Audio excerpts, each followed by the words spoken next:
From Commander.com, welcome to the Tech Refresh Podcast, where we scour the internet to feature just the right digital news, gadgets, and stories to keep you up to date.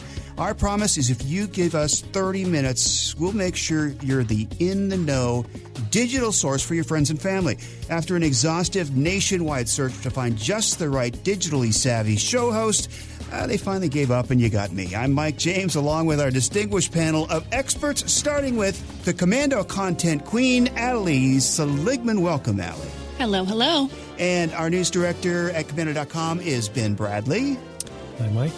And we have the podcast princess. Everything having to do with podcasts goes through her. It's Cassidy Taylor. Hey. Hello. Okay, so we're going to start with this week's news, and we're going to start with Allie. And it looks like Amazon is getting in the drug business. That is true. Even deeper in the drug business. So Amazon Pharmacy is here. And of course, Prime members can save big. Here's how it works. You create what Amazon calls a secure pharmacy profile. You add info about your health insurance, medical issues, allergies, any prescriptions you're currently taking. And then you can order your medicine right there and get it to your door. Now, the Prime member perks, of course, free 2-day shipping on orders. The real bonus, though, are the discounts. Amazon says that Prime members can save up to 80% off generic and 40% off brand name medications when paying without insurance. There will be all kinds of generic and brand name drugs. CNBC says this will include insulin, which is huge, steroid cream, metformin for controlling blood sugar, migraine medicine. Of course, there will be some things you won't find, like strong painkillers. This is available this week in 45 different states. The states not offering this yet are going to be Hawaii, Illinois, Kentucky, Louisiana, and Minnesota. Of course, Amazon says they plan to expand there too. And it will accept most, in quotes, insurance plans and give customers the option of speaking to a pharmacist for advice. This is a big change for the medicine world, prescription world. Is it just me, or is there still a stigma about buying drugs online? Or would you buy drugs through Amazon? I mean, it sounds kind of weird. I buy, ibuprofen, Tums. Okay. Yeah, I don't know. It's just me. It's a little much for me. I think one company's selling you all your stuff. They want to sell you food, and now they want to sell you your medication. It's a lot from one place. They're taking over. All right, so Pluto TV had a little problem, Ben. Yet another data breach, this time involving a popular streaming service, as you mentioned, Pluto TV. If you haven't heard of it, it's a free service where you can watch TV shows with ads, and it's got about 30 million or so subscribers. Well, those numbers tend to make things popular among hackers, and last week a group called Shiny Hunters posted a database to the dark web with what appears to be about 3.2 million Pluto TV user records. Details like usernames, email addresses, IP addresses, birthdays, hashed passwords. Now, while Pluto TV, at least at this point, hasn't confirmed the breach, the website Bleeping Computer has determined email addresses involved are tied to Pluto TV accounts, even though the most recent records are about 2 years old. So you can find all of these details at Commando.com, but regardless of when Pluto TV acknowledges the breach, don't wait for confirmation. If you're a subscriber, change your password now. If you use that password on any other accounts, change those too. Yeah, and if you use a credit card to get the Pluto TV, you probably want to get a new credit card number. Viacom bought Pluto TV earlier this month, so they're going through a lot of changes. They paid $340 million, and it seems like they bought it, and then all of a sudden they're running into these problems. All right, Twitter launched a new story option for everyone. And Cassidy, tell us about it. So time is fleeting, and so is Twitter. And this is not new entirely. We had this teased earlier in the year, but basically now it is fully launched for global use, and it is called Twitter Fleets. Now, these fleets fleet away. They're basically tweets like the story option on Instagram and Facebook. After 24 hours, they delete themselves. The idea behind it is so that users can express more casual thoughts and feelings while also concerning themselves less with saying something profound or racking up likes and retweets. Fleets started rolling out a couple days ago on Android and iOS and should be available for everyone, if not already, within a couple of days. And at the basic level, it's the same thing we've seen on every other social media site. And no one wanted it, and here we are. So what about Twitter? I mean, is this something that you would use, or do you even bother with Twitter? I have a Twitter, yeah, but I'm not a public Twitter user. I just have a Twitter with my friends that I've had since high school. I really go on it on Bachelorette Tuesday nights, and that's about it. Nice.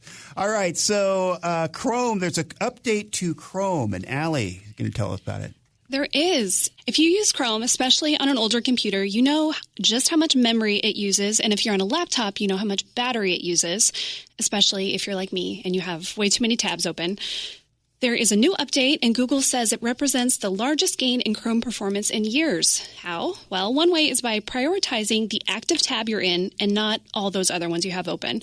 They say that this reduces CPU usage up to 5 times, which is huge, and can add an hour and 15 minutes to your battery life on a laptop. Again, really big.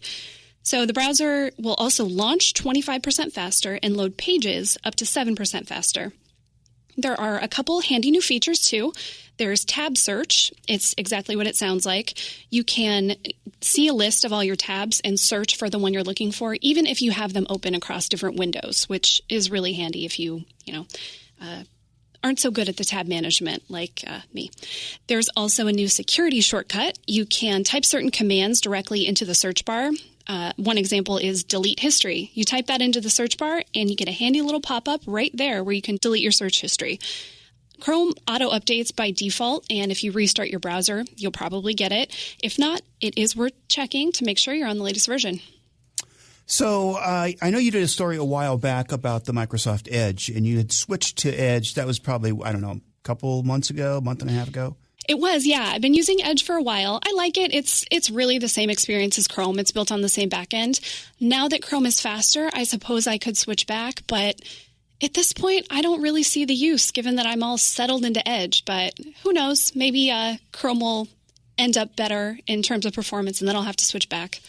And Alexa, my favorite little helper, has a new feature. Yeah, coming back to Amazon, if you've been wondering if Alexa has had more to say than usual, you're right. The Amazon Assistant has been getting a few upgrades, and now engineers are hopeful Alexa will be able to guess what you're about to ask.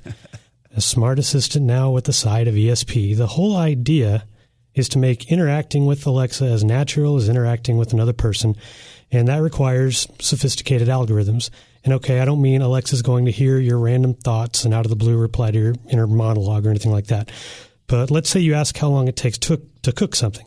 Alexa will answer and then ask a follow-up question like, do you want me to set a timer? Or if you ask your Echo Show what the weather is like, you might get a follow-up asking if you want to see a live view from a nearby outdoor camera, things like that. So this might be something you really like or something you really don't. And it's not perfect. I tested it out a few days ago. I asked for the high temperature. Alexa answered, then asked if I wanted to hear a list of funny gift ideas. Wow. I have had that same experience. I don't like when my Alexa keeps trying to give me more information. I want what I want. Set a timer. Tell me the weather. I don't want more. And probably the thing you're going to guess for me is just going to annoy me. Usually when I get back was this helpful? No, please stop. Yeah, my response always to Alexa is, it's seriously a problem. It's caused fights in my house because I tell Alexa to shut up. Like, I just scream. I'm like, shut up. And my mom would look at me like, don't be so mean to her. And I'm like, she's a robot and she's not listening to me. She's keep talking and I need her to stop. I would love to listen back to your Alexa recordings. That's right. I'll find them for you and I'll make a mix track. Yeah, I've noticed that recently, too, and it is very annoying. SpaceX has a NASA crew, Cassidy. SpaceX recently launched and landed at the International Space Station. All of that's great. They sent up 3 astronauts from NASA and then 1 from JAXA, which is Japan's version of NASA. And the best thing about this was the cutest little stowaway ever. And this is tech related because he had a very important job. So that being said, the best part was the child plush doll from The Mandalorian, or Baby Yoda. And not only are the videos adorable of this plush Baby Yoda just floating around in space, because that's what we needed in 2020, they also are known to take plush dolls into space because they actually serve a very important role there as the zero-G indicator. Basically, when they hit zero gravity, these are indicators that are like small objects that are allowed to float freely around the cabin to confirm that the spacecraft has entered lower gravity. So in the past, they've brought a sequin dinosaur named Tremor on the first flight of an American spacecraft carrying NASA astronauts launching from U.S. soil since the space shuttle completed its final mission in 2011. And back in March of 2019, a plush doll of Earth was on board an uncrewed test flight, and according to a tweet from SpaceX CEO Elon Musk, it was, quote, super high tech, end quote. Cassidy, what stuffed animal would you bring to space? I don't know. I think I'd go standard teddy bear, you know?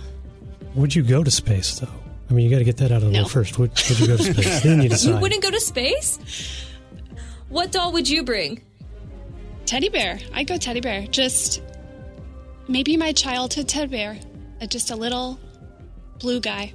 Does it have to be stuffed? I mean, could it be like my Captain Picard little statue? No, I think the idea is that it has to be something that can hit things and not potentially break them. It's That's why they go for the plush doll. Could we take teddy bear with an Alexa stuffed inside of it? We've got lots more to come. The scam of the week, a quick tip, and this week's deep dive into holiday shopping and how it is that time of year already, coming a little early. We also have brand new or not true and a quick tip for you next on the Tech Refresh podcast from Commando.com.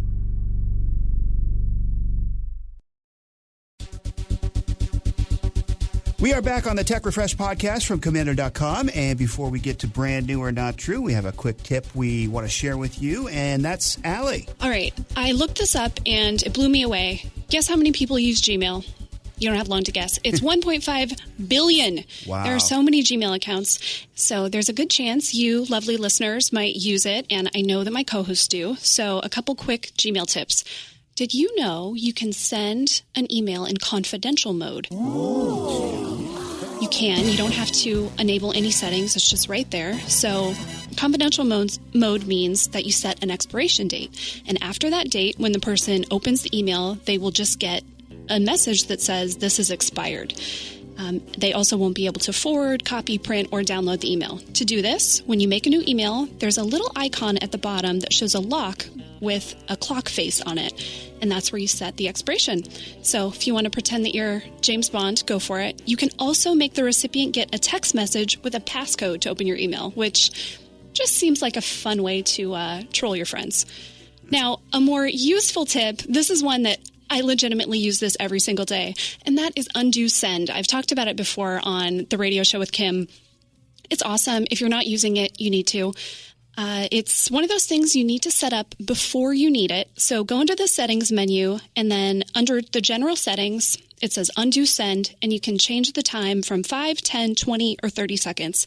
That means a full half a minute where you can say, oh, I didn't mean to send that, and you can get your email back. So it's a little built-in delay, and it's super handy.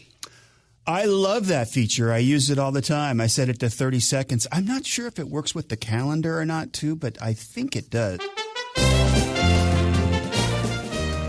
It is time now for America's newest national game show sensation, where you can play and guess, is it brand new or not true? Every week, literally thousands of new products, sites, apps, and services are announced in the technology world. Some are destined for greatness, others not so much. Oftentimes, the products sound so crazy, outlandish, and just ridiculous. You sit back and think, what were they thinking? Before you know it, we've created another tech millionaire. When playing Brand New or Not True, we're going to present you, the home listener, with 3 products, sites, or ideas, and it's up to you to decide which of the 3 is brand new, and through the process of elimination, one of the 3 is not true. So it's time for our first product with Cassidy.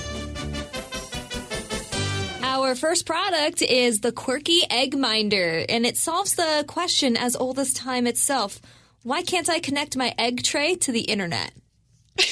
And it It was made in partnership with GE. This thing syncs to your smartphone and sends you a push notification when you're on the verge of being eggless. There are LED lights in the tray itself to tell you which of its 14 eggs nearing their expiration date that you need to replace. And it's only about $13 on Amazon at the moment, which isn't so bad compared to some of the other gadgets in the world. And its reviews are mixed, but I will tell you I did order one. Okay, I got that. The Egg Minder for $13. Ben, your product. Hang on, I'm ordering that right now. Taking a picture of your dog isn't always easy. They won't sit still, and, they don't know they're supposed to be looking at your phone's camera. Trying to take a selfie with your dog takes it to another level. That's why you need the Pooch Selfie. It's a pet selfie tool that clips to the top of your smartphone with sophisticated technology and a patent-pending clip with a colorful tennis ball attached to it. So not only will your dog look at the phone, it'll appear as though they're looking right at the tiny camera lens on the front or back of your phone. But wait, the tennis ball also detaches from the smartphone accessory, so you can use it as a real dog toy. It even squeaks for maximum attention grabbing. Now, while the attachment is designed to work primarily with iPhones and Samsung phones, it's still compatible with most other phones, and you can get it for $9.99. Okay, the Pooch Selfie for $9.99. Very good price. I like that. Allie, go ahead. We've had some bargain products. Mine is a little higher end. So there are all kinds of apps out there to help you manage your wardrobe and even more that tell you about the weather. But Breeze and its new wardrobe system does both. Breeze pairs smart hangers with an easy-to-use app to help you figure out what to wear based on the weather and your preferences. Here's how it works. When you get Breeze, you connect the hub to your Wi-Fi. The hangers use low-frequency Bluetooth to communicate with the hub and with the Breeze app. You open up the app, answer some questions about where you live, then you start taking photos.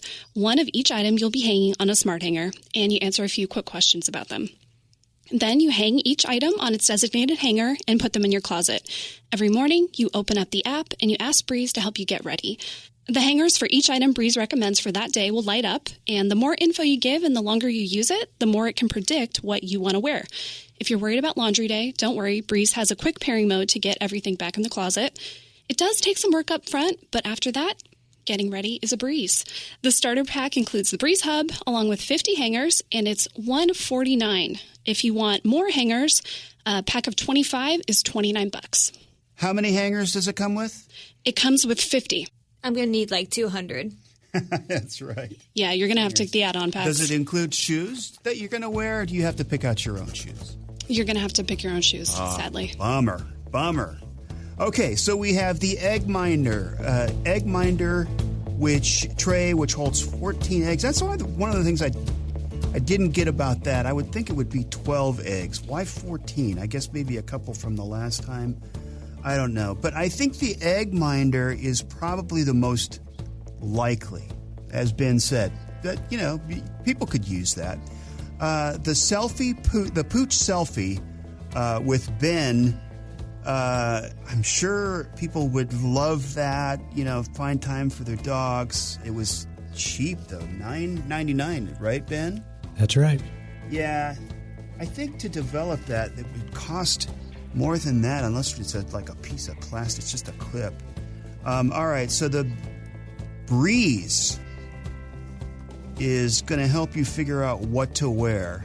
I think the Pooch Selfie is probably more likely true as a cheap product than the Breeze for $150, hangers and everything, figuring out what to wear just by the weather. Not sure if that's going to be a big seller or not. So I'm going to go with the true products are the Egg Minder and the Pooch Selfie, and I'm going to say the Breeze What to Wear app is the false product. Is that your final answer? It is. Congratulations, Mike. 2 in a row. We're not doing our jobs. Wow. Okay, so Ben, tell us more about the Pooch Selfie. It's real. I didn't know until I went looking for it, but yeah, it's a plastic clip. You attach the tennis ball to it. You can make it squeak, and your dog will just sit there. Made in China. Wow, for $10. I mean, how could you go wrong? And then Cassidy, the egg minder. Tell us more about that? Well, it has terrible reviews, first of all. But it is a real product on Amazon. We're talking like a 2.5-star rating because no one thought about this. It runs off of a computer chip and AA batteries, and you have to replace AA batteries quite frequently. They're also being stored in a fridge. So Wi-Fi connectivity is hard because a fridge in a metal box. You don't say. In a metal box. But I'm not going to lie. I kind of convinced my better half to order one since he eats eggs every single day. Just to like $13. It's also non-refundable. Oh, wow. And that should be a red flag in and of itself. But yes, no, I'm going to let you know. I'll review it in like 2 weeks and get back to you. Awesome. It's like, so, hey, can you add this to your next pharmacy order? All right, that concludes this week's edition of Brand New or Not True. Thanks to our distinguished panelists. And coming up next, we're going to take a look at deep dive. We're going to take a look at holiday shopping. It is that time of the year already. Seems like it's starting earlier than ever. What are the changing trends of holiday shopping this year? And that's next on Tech Refresh from Commander.com.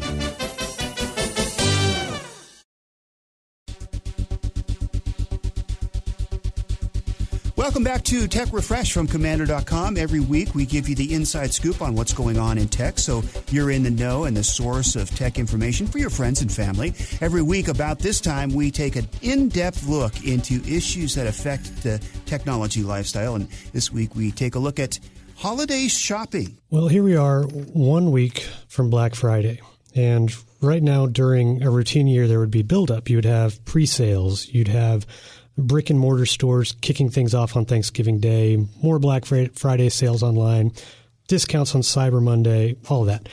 But there's nothing routine about this year. So holiday shopping has changed, and it may be forever. Amazon moved Prime Day from July to October, making it basically the unofficial kickoff to Black Friday as a season, as opposed to an extended holiday weekend. All these other stores had to answer because retailers know it's different. The big stores are going to be closed on Thanksgiving.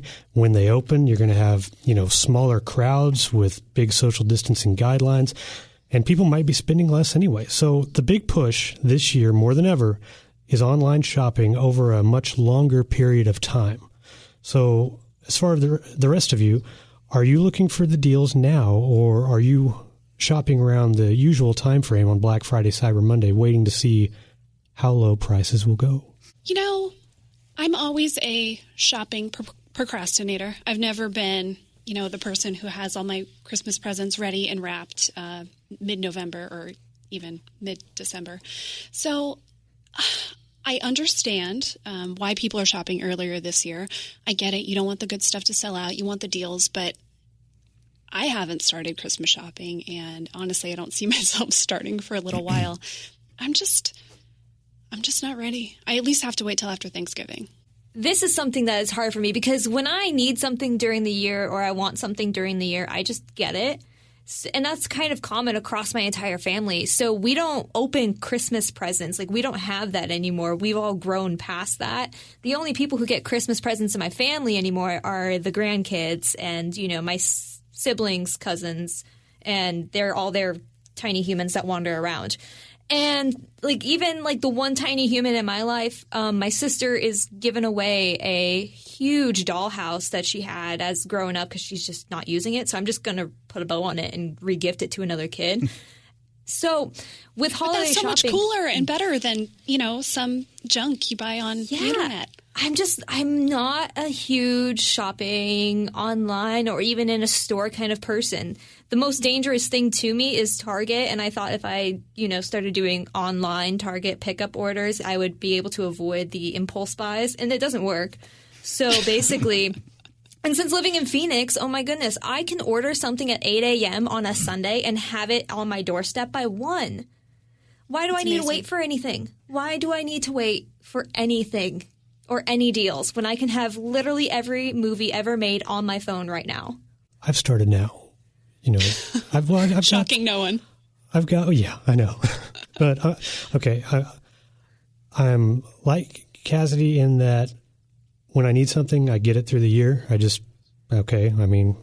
Everybody knows it. My family, everybody knows it. But I still treat Christmas as a pretty big deal. And I've got 2 boys, one's in college, one's in high school now, but so they don't have as much on their list anymore. It's just, money, pretty much. That's what they want. But I still get things for, my wife or my mom. And I'm going to try to shop early because one thing to keep in mind that I didn't mention, because everything is there's going to be so much more online shopping this year than any other year. Just imagine what the shipping services are going to be like a couple of weeks before Christmas. Mm-hmm. I mean, there's going to be delay after delay. I'm just, maybe not, but just with how much people are spending online, it's just going to be chaos. That's what they're banking on. They're hoping you think that. Right. I usually push it off till the very last minute as well, and then usually it's a trip to Target to pick up some Amazon gift certificates, and then I'm done. All right, so that brings us to the scam of the week. And Cassidy, tell us about it. Well, speaking of online pharmacies, something to keep in mind, especially with COVID-19 and the flu season coming up pretty much now, there's a lot of fake medication out there. So make sure you're double checking online. A couple things to watch for. These scams are everywhere. But some ways to make sure that you have the right meds in front of you that are real is any real pharmacy will have a license that you can see. Some red flags, I should say, that you should look out for is if the meds are way cheaper than they should be than any competitor. Also, if there's a medication that you are pretty sure you would need a prescription for because it's that powerful, probably not real. So we have a huge article over at commando.com that you should go check out, and it is filled with tons of tips on how to make sure that you are getting the right medication online, that it is real, not a scam, all that fun stuff. There's no one fix-all for COVID yet, so that should be your biggest red flag. There's no cure. So if any medication is marketing that it can cure the flu or COVID, none exist. All right, up next, we had this great call on the Kim Komando show this past weekend. We just did the brand new or not true, but this is kind of a different version of it. It's fun, and it's next on Tech Refresh from Commander.com. Welcome back to Tech Refresh on Commander.com, and every week we try to end with a fun story or funny story, or this week a funny call that happened on the Kim Komando show this past weekend where, well, you just take a listen. Paul in beautiful Colorado Springs. Hello there, Paul. Hi, Kim. It is an honor to speak with you. First, a longtime listener, first-time caller. Oh, thank you. And one very nice thing about hearing your voice like this is that we hear it quite often on our one of our local radio stations and TV stations. And my question is that something that you do the established way that you call in, or somehow they connect and you read the ads, or is this something like for instance, Jim Cantori on the Weather Channel? He obviously doesn't have time to sit down every 10 minutes and do the local weather for thousands of stations. So somehow they have an AI, I would guess, sure, that plugs his voice into the system. And, I mean, that's something that supposedly has been coming for a while. And I just wanted your thoughts on it, first of all, to see how it happens.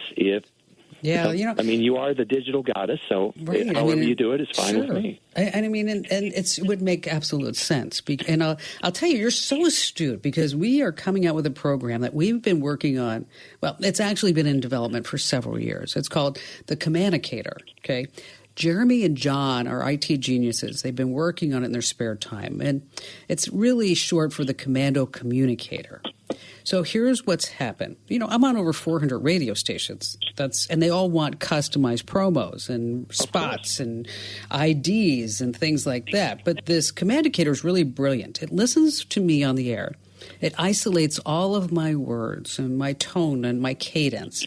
And it breaks it up into vowels so it can adjust my pitch and cadence. So you can't even tell that it's really like AI. So, for example, when your station, KRDO, sends an email or calls and says they need a custom spot or promo, Mike types it into the Communicator. That's a copyrighted name, by the way. And we're not quite ready for prime time yet because on the first pass of the AI, it doesn't sound all that good. Here, take a listen. I'm America's Digital Pro, Kim Commando. Don't miss my show this Saturday from 1 to 4 p.m. on News Radio KRDO. Okay. So what we do is we have to put it through a second pass. So it gets a little bit better. Here, listen. I'm America's Digital Pro, Kim Commando. Don't miss my show this Saturday from 1 to 4 p.m. on News Radio KRDO. Okay. Now, the third time, it's really hard to tell that it's not me. Just doing it. Take a listen now. I'm America's Digital Pro, Kim Commando. Don't miss my show this Saturday from 1 to 4 p.m. on News Radio KRDO. So we have this game called Brand New or Not True. Do you remember we used to play that on the show every week, and then we put it on hiatus, but it's coming back as a podcast. And that's where we would tell you about products, and it was up to you, Paul, the listener, to decide whether or not that was a real product or a fake product. It was a lot of fun. Oh, wow. So I've just described this Communicator for you. And you've heard the samples of this artificial intelligence. So tell me, Paul, is the Communicator brand new in technology? Or is this something that is just totally phony and not true? I would say it's real. I mean, I could say if you'd said that the technology has been around for a while, I would have thought Star Trek. But I would say it's real. Well, Paul, I hate to tell you that there is such technology, but we cannot afford it on our budget. Aww. It's not true. But there is such thing as deep fake audio. And so you're actually on the right path. So we have deep fake videos where they have, they're making people do things that they don't do. But with deep fake audio, they're kind of doing the same thing. Meaning if an artificial intelligence computer algorithm can hear, they say, about 3 to 5 minutes of somebody's voice, they can make that voice sound like something else. So since we're not in that stratosphere, what happens, Paul, is that all these various stations, they email Mike or myself copy. I cut the copy. Mike mixes it up, and then Mike sends it off. Each and every single one of them. Well, I'm sorry that I didn't get that quite right, but I am still glad to know that when I hear you, I am hearing you. That's right. And not some magic machine. So how about, Paul, as a consolation prize, we'll send you an official Kim Commando Show ball cap. Wow. Excellent. Hey, wow, I really thought he was going to get that, the Communicator, but maybe we'll come out with a Communicator, and who knows, maybe we predicted the whole future. I don't want to admit this, but I was listening to the show, and I sent a message to Jeremy, who works with us, and said, wait, did I miss something? What is this? At the very beginning of the call. And then after maybe 10 seconds, I said, I just got tricked. Never mind. Please ignore me. Pretend this never happened. I think Jeremy and John could build it. I really think we could actually make it. I think so, I don't too. know how many trials we'd have to go through, but if we master the AI or tech, I don't know what it takes to make that happen. I think at this point you can just download some deepfake software or whatever. We'll figure it out. Can we work on the name a little bit? It's kind of a mouthful. Communicator. I thought that was a great name. It's clever. Just a lot. Hey, thanks for listening to the Tech Refresh podcast, heard exclusively on the Tech You Should Know podcast from Commando.com. If you haven't already, make sure you click and subscribe to this podcast so you get the very latest delivered automatically every Friday with Tech You Should Know. And that also gets you the special feature podcast, including this week's about a mystery hiker that died on the Appalachian Trail. Now, if you'd like to comment about the podcast, good or bad, mostly good, send us an email at podcasts@commando.com. Again, that's podcasts@commando.com. On behalf of Cassidy, Ben, Allie, I'm Mike. We'll see you next time. And for the latest digital news and articles anytime, go to commando.com with a K. That's Komando.